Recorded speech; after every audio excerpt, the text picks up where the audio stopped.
Hey love bugs, welcome back to another Tarot Lover Reviews. Today we are taking a look at another Etsy shop tarot deck. This is from the Shimiltei tarot.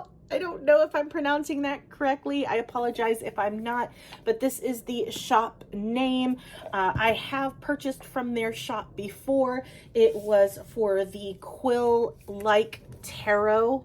I absolutely love this tarot deck. So I thought I am totally going to purchase another tarot deck from this shop owner. And this tarot deck, this review we are taking a look at is the Contemporary Tarot, also known as the Watercolor Tarot. So if you've heard of this tarot deck or you haven't, hopefully this review and the flip through that comes afterwards helps you to decide on whether or not this tarot deck is right for you.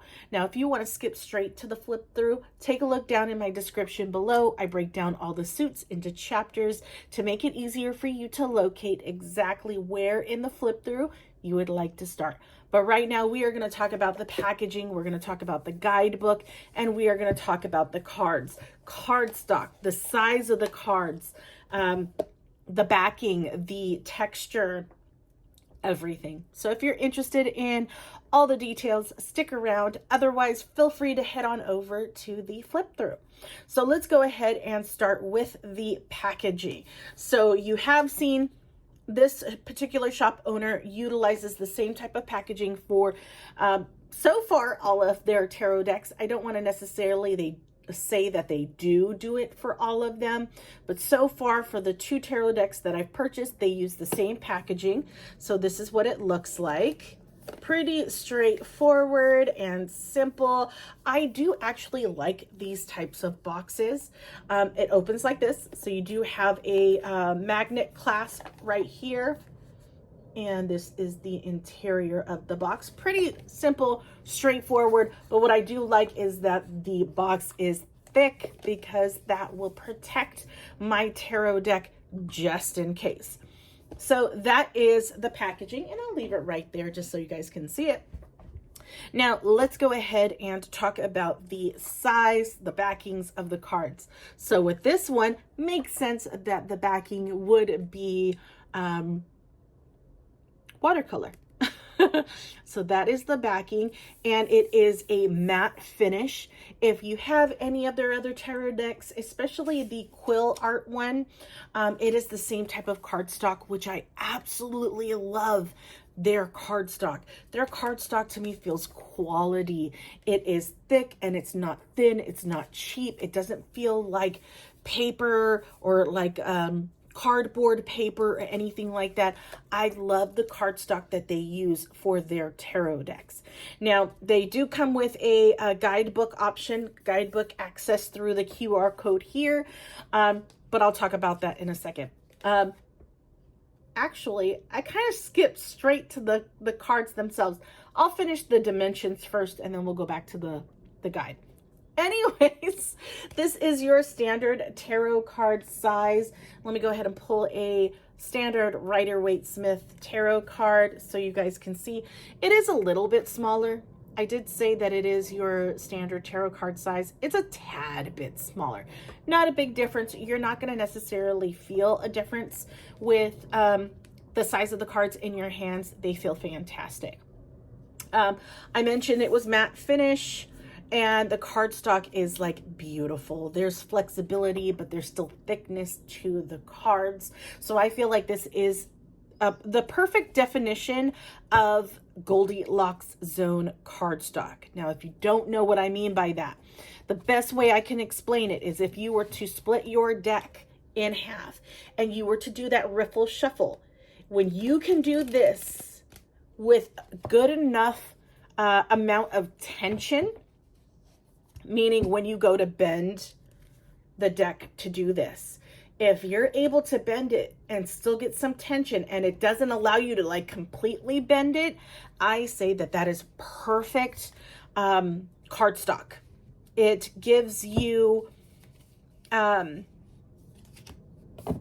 the perfect amount of tension in order to shuffle in that manner, but I'm not saying that you have to shuffle it in that way. You can shuffle it however you feel comfortable shuffling it. So if that means that this is the best way you like to shuffle, go for it.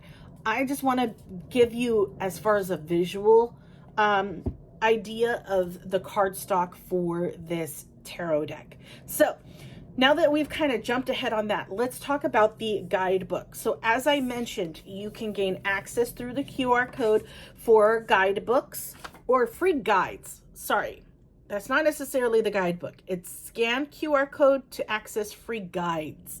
Does not necessarily mean it's the guidebook because you have a guidebook here. Now it is your typical little white book, pretty straightforward. You do have the website of the shop owner here if you would like to take a look at it.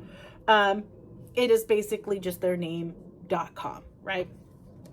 Now, as far as the guidebook, it is as straightforward and simple as you can possibly go.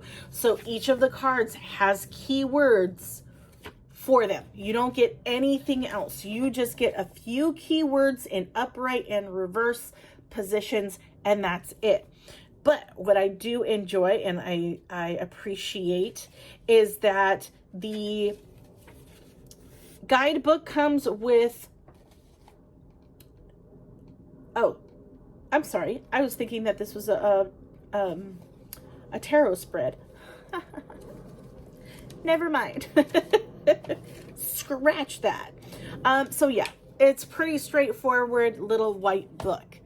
Now, let's talk about the cards. So, let's talk the imagery and naming convention. I like to go over this piece because I like to compare or make a comparison with the Rider-Waite-Smith.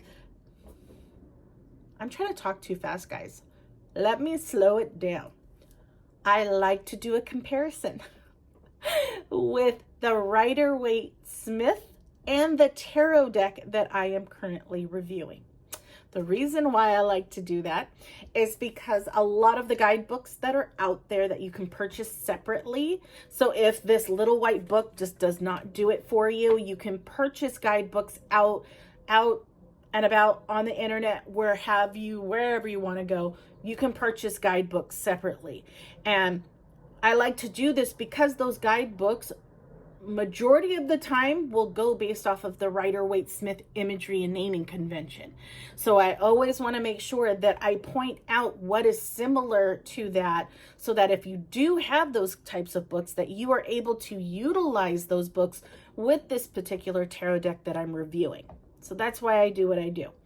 Anyways, let's talk about the naming convention. Naming convention, this is all the cards, the names of the cards, and whether or not they are similar to the Rider-Waite-Smith.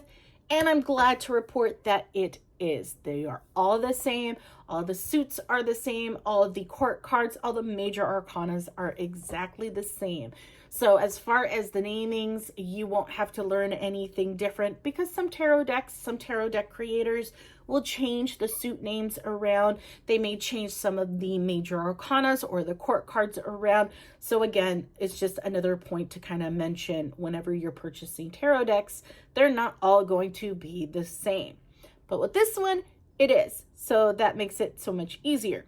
Now, let's talk about the imagery, because I absolutely love the imagery in this tarot deck. So, as the name of the tarot deck implies, this is a watercolor tarot deck. So you expect this tarot deck to be bright, and it does not disappoint. Everything is gorgeous. You can clearly see the names of the cards. Look at this death card. It is beautiful. Like everything. There's going to be some cards where you get more,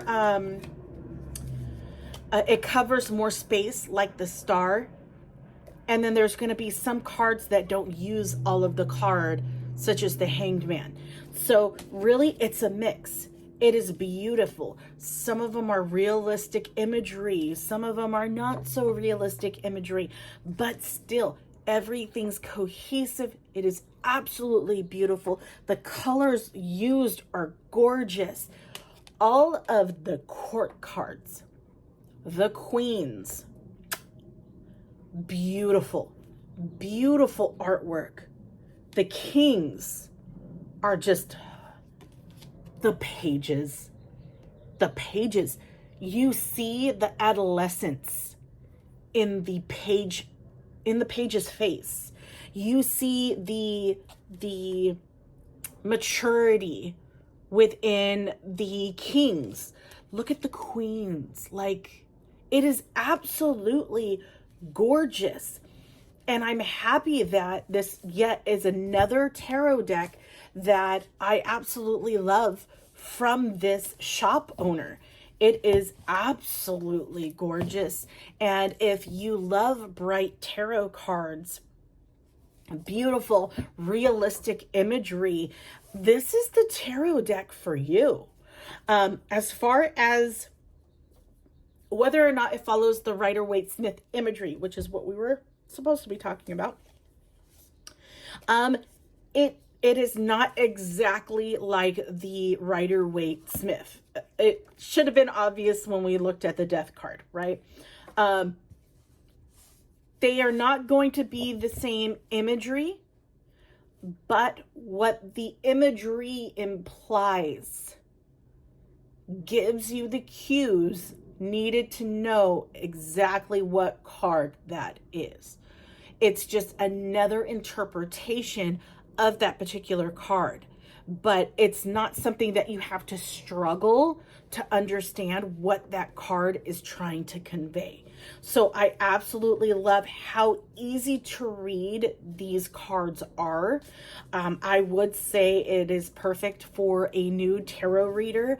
I don't think that they would have any problems reading these cards, but then again, if you do want to start off with the Rider-Waite-Smith, that's always a good idea as well. It kind of sets a foundation for yourself, a fundamental, so to speak, when it comes to branching out into other tarot decks. But yeah, I absolutely love the imagery of this tarot deck. If it is AI created, you can't tell, or it is done in such a way that it's like, I don't care. It is just so beautifully done. I just love the artwork. I think it's beautiful. That's all I have, guys. I don't have any pain points to mention. Maybe with just the guidebook. I mean, that's pretty much it. But with everything else, it is gorgeous. So if you found this video helpful, leave a like. Take a look at my channel, see if there are any other tarot decks that you might be interested in taking a look at that I have reviewed. And yeah, without further ado, here is the flip through. Enjoy, and I will talk to you guys later. Bye.